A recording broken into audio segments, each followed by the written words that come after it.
Saya Muhammad Revan. Saya Masyarakat Sinaga. Saya Adlil Azim. Dan saya Karina Mutiara Bulu Sendiri. Dan saya Julia Dili. Saya Rizka. Baik, di sini saya akan menjelaskan tentang benua Eropa. Benua Eropa. Eropa adalah benua terkecil kedua setelah Australia, terletak di belahan bumi utara dan sebagian besar di belahan bumi timur. Berbatasan dengan Samudra Arktik di utara, Samudra Atlantik di barat, Laut Mediterania di selatan, dan Asia di timur. Benua ini kaya akan sejarah dan budaya, menjadi pusat peradaban awal seperti Romawi dan Yunani, serta telah melahirkan banyak kemajuan dan berbagai bidang seperti ilmu pengetahuan, teknologi, dan seni. Secara fisik, Eropa adalah bagian dari semenanjung Eurasia, namun secara budaya dibedakan dari Asia. Letak dan batas wilayah. Secara astronomis, benua Eropa terletak di 35 derajat lintang utara sampai 71 derajat lintang utara dan 90 derajat bujur barat sampai 60 derajat bujur timur. Secara geografis, benua Eropa berbatasan dengan Samudra Arktik di utara, Samudra Atlantik di barat, Laut Mediterania di selatan, dan Asia dengan perbatasan yang umum adalah Pegunungan Ural dan Laut Kaspia di timur. Karakteristik geografis. Luas benua ini memiliki luas sekitar 10.180.000 km persegi, menjadikannya benua terkecil kedua setelah Australia. Bentang alam. Eropa memiliki berbagai bentuk bentang alam, termasuk pegunungan seperti Alpen, dataran luas seperti dataran raya Eropa, dan banyak semenanjung kecil seperti Skandinavia dan Balkan. Perairan dikelilingi oleh banyak teluk, floy, dan laut, serta dihubungkan dengan Asia melalui Bosporus dan Dardanella. Kondisi topografi benua Eropa. Pegunungan. Pegunungan Alpen terletak di Eropa Tengah, Swiss, Australia, Italia, Prancis. Memiliki puncak tertinggi Mont Blanc 4.810 meter. Pegunungan Pyrenees membatasi Spanyol dan Prancis. Pegunungan Karpatia membentangi di Eropa Timur, Rumania, Slovakia, Ukraina. Pegunungan Balkan di semenanjung Balkan. Pegunungan Ural di Rusia menjadi batas alami antara Eropa dan Asia. Dataran rendah. Dataran rendah Eropa Utara sangat luas, meliputi Jerman, Polandia, Belanda, dan bagian Rusia Barat. Daerah ini subur, banyak dipakai untuk pertanian dan permukiman padat. Sungai-sungai besar. Sungai Volga terpanjang di Eropa 3.530 km di Rusia. Sungai Danube 2.850 km melintasi 10 negara Eropa. Sungai Rhine penting untuk transportasi dan perdagangan di Jerman. Sungai Thames mengalir di Inggris, pusat aktivitas London. Dataran tinggi dan plateau. Dataran tinggi Skandinavia, Norwegia, Swedia. Dataran tinggi Skotlandia, Britania Raya. Plateau Spanyol, Meseta di Sepanjang Iberia. Pesisir dan laut. Pesisir Eropa sangat berkeluk-keluk, identik West sehingga banyak teluk, semenanjung dan pelabuhan alami. Contoh, Laut Tengah, Laut Baltik, Laut Utara, Laut Hitam. 3. Iklim benua Eropa. Karena letak astronomisnya berada di lintang sedang dan dingin 36 derajat lintang utara sampai 71 lintang utara. Eropa memiliki iklim yang cukup beragam. 1. Iklim laut sedang maritim atau Atlantik. Terjadi di Eropa Barat, Prancis,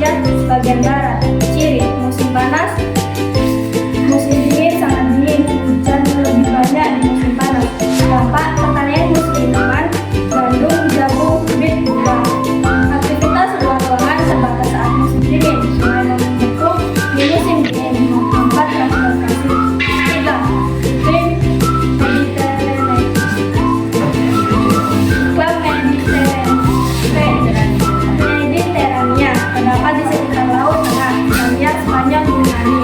Ciri musim panas, panas dan kering. Musim dingin, sejuk dan basah. Dampak cocok untuk tanaman buah-buahan khas, zaitun, anggur jeruk.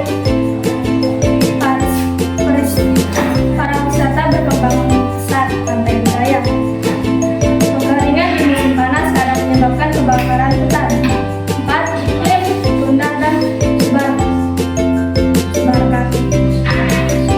subarktik ditemukan di Eropa Utara, Norwegia Utara, Swedia Utara, Finlandia, Rusia Utara. Ciri musim dingin panjang dan sangat dingin, musim panas singkat. Dampak pertanian sulit berkembang, penduduk sedikit, pekerjaan banyak tergantung pada ternakan rusak, perikanan dan perikanan. Transportasi sulit karena salju tebal. 5. Iklim dingin atau kutub ada di sebagian kecil Rusia Utara, dekat samudra Arktik. Ciri suhu sangat dingin hampir sepanjang tahun. Dampak hampir tidak ada pertanian, penduduk sangat jarang, hanya suku asli, Sami dan pekerja tambang seks. Kesimpulan dampak iklim terhadap kehidupan di Eropa. Pertanian. Iklim sedang sangat mendukung hasil pertanian gandum, anggur, kentang, dan zaitun. Kepadatan penduduk. Daerah beriklim sedang, Eropa Barat padat, daerah kutub utara Rusia jarak penduduk. Transportasi dan perdagangan. Sungai di Eropa Barat jarang membeku sehingga transportasi mudah. Peristiwa. Laut Tengah menjadi destinasi wisata karena iklim hangat dan pantai indah. Keunikan alam benua. 1. Pegunungan Alpen. Salah satu pegunungan paling terkenal di dunia, menjadi pusat olahraga salju, ski, dan snowboarding. Kaya akan glacier dan sumber air bagi sungai Rhine, Floyd, dan Danube. 2. Dataran rendah Eropa Utara merupakan salah satu dataran paling subur di dunia. Digunakan untuk pertanian intensif, gandum, kentang, dan sayuran. Sungai-sungai besar. Danube melintasi 10 negara, jalur perdagangan penting. Volga, sungai terpanjang di Eropa, pusat transportasi dan industri Rusia. Pesisir berlekuk-lekuk, indented coast, banyak teluk, semenanjung, dan pelabuhan alami. Contoh, Fjord di Norwegia, lembah glasial yang terisi air laut. 5. Hutan taiga terbesar di dunia setelah Siberia, terdapat di Rusia Utara dan Skandinavia, menjadi penghasil kayu terbesar di Eropa. Fenomena geologis benua Eropa. 1. Gunung api aktif, Gunung Vesuvius, Italia, meletus tahun 79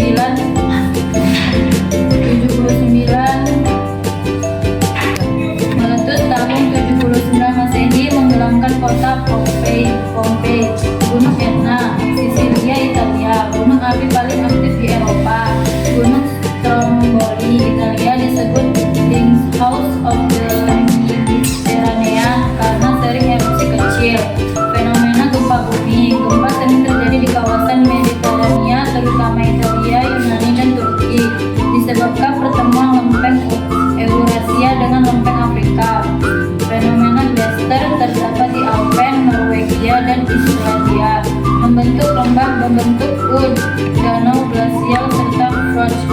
4. Fenomena vulkanisme di Islandia. 5. Islandia berada di atas patahan Mid-Atlantik 3. 6. Terkenal dengan geyser, air panas bumi, dan letusan gunung api.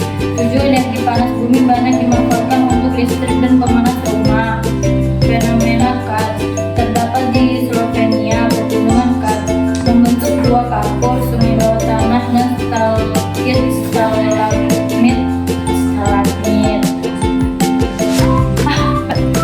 Kesimpulannya, keunikan alam Eropa tampak dari Alpen, sungai besar, fjord, dan hutan taiga. Sedangkan fenomena geologinya didominasi gunung api aktif, gempa bumi, glacier, karst, dan geyser di Islandia. Hal ini menjadikan Eropa kaya akan sumber daya alam sekaligus destinasi wisata alam dunia. Sekian dari presentasi kami. Saya akhiri. Assalamualaikum warahmatullahi wabarakatuh.